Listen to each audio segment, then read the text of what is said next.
आता तुमच्या सावंतवाडीत car craft घेऊन येत आहे खात्रीशीर कार सर्व्हिस।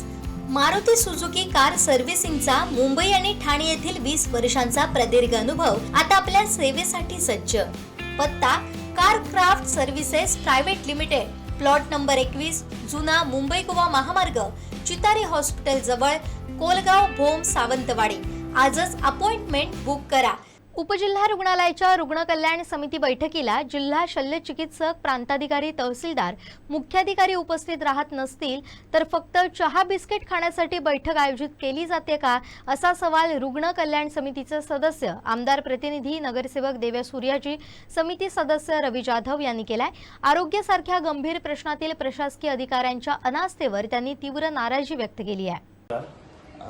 आज रोजी सावंतवाडी उपजिल्हा रुग्णालयाची रुग्ण कल्याण नियामक समितीची सभा पार पडली।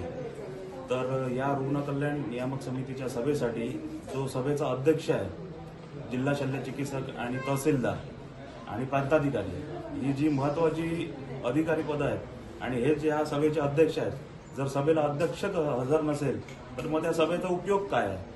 तर ही रुग्ण कल्याण नियामक समितीची जी सभा असते या समितीचा फायदा काय आहे? तर तो रुग्णांचं कल्याण व्हावं यासाठी ही समिती गठीत केलेली असते।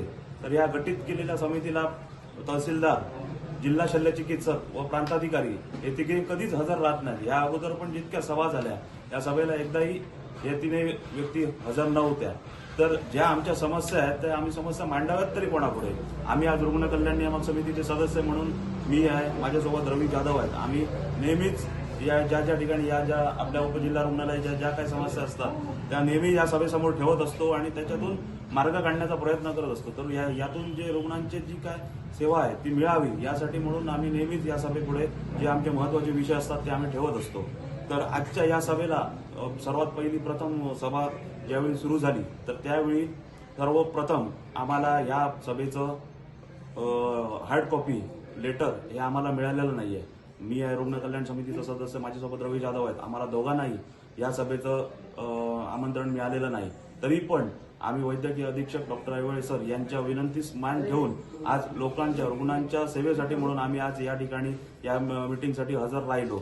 त्याप्रमाणे जो सभेचा अजेंडा असतो तो अजेंडा सुद्धा सादर केला गेला नाही।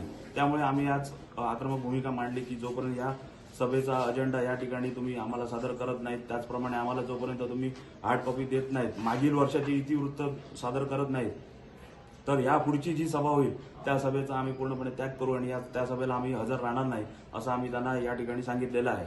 त्यानंतर यापुढे पुढच्या सभेला जर या सभेचे समितीचे जे अध्यक्ष आहेत, तहसीलदार, प्रांताधिकारी व जिल्हा शल्य चिकित्सक हे जर हजर राहिले नाहीत तर यापुढची सभा आम्ही होऊ देणार नाही।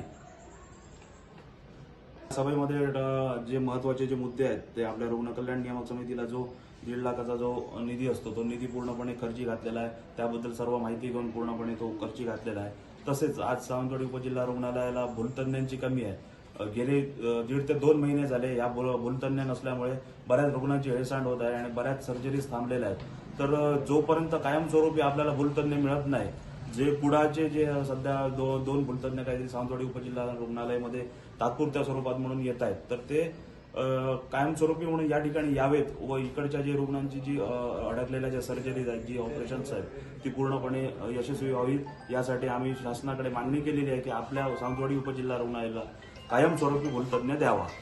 तसेच आज सावंतवाडी उपजिल्हा रुग्णालय मधील जी रिक्त पदे आहेत ती पदे जेव्हा भरली गेली नाहीत तर आज जवळपास काल डॉक्टर वजराटकर सर रिटायर झालेले आहेत। त्याचप्रमाणे आता यानंतर डॉक्टर ऐवळे सर पण रिटायरमेंटच्या मार्गावर आहेत। त्यानंतर बऱ्याच जणांच्या बदल्या होणार आहेत। डॉक्टर चौगुले सरांची पण प्रमोशनवर बदली होणार आहे। त्याचप्रमाणे निखिल अवधूत सर यांचा पण कार्यकाळ पूर्ण होत आलेला आहे या ठिकाणचा। तर आम्ही या ठिकाणी डॉक्टर ऐवळे सरांच्या एक्सटेन्शनसाठी मागणी केलेली आहे, पण त्यांचं ऐवळे सरांचं असं म्हणणं आहे की जोपर्यंत या ठिकाणची रिक्त पदं भरली जात नाहीत आणि रिक्त पदं मंजूर करून जी भरली गेली नाही तर यापुढे मी एक्सटेन्शन स्वीकारणार नाही आणि यापुढे आपण सेवा देणार नाही असं त्यांचं म्हणणं आहे। तसेच हे रुग्ण कल्याण नियामक समितीचा हा बोर्ड आहे, हा जो बोर्ड आहे हा फक्त नावावरती उपस्थित आहे, पण इथे जर सत्य जागेवर जर तुम्ही येऊन बघाल तर या ठिकाणी एकही यातील जे महत्वाचे जो डॉक्टर एच.एस. पाटील आहेत, जे अध्यक्ष आहेत या समितीचे, ते कधीच हजर राहत नाही। त्याचप्रमाणे प्रांताधिकाऱ्यांचं जे पद आहे ते ठेवलेलं गेलेलं आहे। त्याचप्रमाणे सावंतवाडी नगर परिषदेचे जे मुख्याधिकारी आहेत यांचा सुद्धा पद ठेवला गेलेला आहे, पण हे पण कधी हजर राहत नाहीत. जर समितीचे जर अध्यक्षच जर या मिटिंगला हजर राहत नाही तर त्या मिटिंगला अर्थ काय? नाग या ठिकाणी येऊन वेळ फुकट घालवायचा का? आरोग्याच्या प्रश्नासंदर्भात या ठिकाणी प्रशासन गांभीर्याने घेत नाही आहे का? आरोग्याच्या बाबतीत लोकांच्या जीवाशी खेळणं आज एकमेव त्यांच्याकडे पर्याय उरला आहे का? बांधकामचे अधिकारी सुद्धा बोलवून सुद्धा येत नाहीत, त्याचप्रमाणे एमएससीबीच्या डिपार्टमेंटचा पण कोणी येत नाही. तर या ठिकाणी माझं जिल्हा शल्य चिकित्सकांना एकच आव्हान आहे, पुढच्या जर तुम्ही मिटिंगला हजर राहिला नाही तर या पुढच्या सर्व सभा ह्या आम्ही त्याग केला जाईल. मी रवी जाधव हे नियामक समितीचा मी एक सदस्य आहे. ह्या धावपळीच्या जीवनामध्ये आम्ही या हॉस्पिटलसाठी 5 तास देतो का तर रुग्णांची गैरसोय होऊ नये. आणि ह्या अशा ज्या मिटिंगी असतात ज्या अचानक ठरलेल्या असतात तरी पण आम्ही धावपळ आमच्या हातातली कामं सोडून ह्या मिटिंगला मी देवासुरी आजी उपस्थित राहतो. परंतु ह्या मिटिंगमध्ये जे अधिकारी आहेत ज्या समितीवर आहेत त्यांना कुठच्याही प्रकारचं गांभीर्य दिसत नाही. ते कुठच्याही मिटिंगला हजर नसतात. आरोग्याचा हा महत्त्वाचा विषय असून सुद्धा हे अधिकारी जर ह्या मिटिंगला उपस्थित नसतील तर आम्ही आमच्या ज्या काय समस्या असतील, ज्या रुग्णांच्या समस्या असतील त्या कोणाकडे मांडावा हा एक गंभीर प्रश्न आहे. तर ह्यापुढे ह्या अधिकाऱ्यांनी ह्या मिटिंगमध्ये उपस्थित राहून आम्हाला त्यांच्याकडे मार्गदर्शन करावं व आमच्या ज्या काय समस्या आहेत त्या जाणून घ्याव्या अशी मी आपल्याकडे मनपूर्वक मागणी करतो.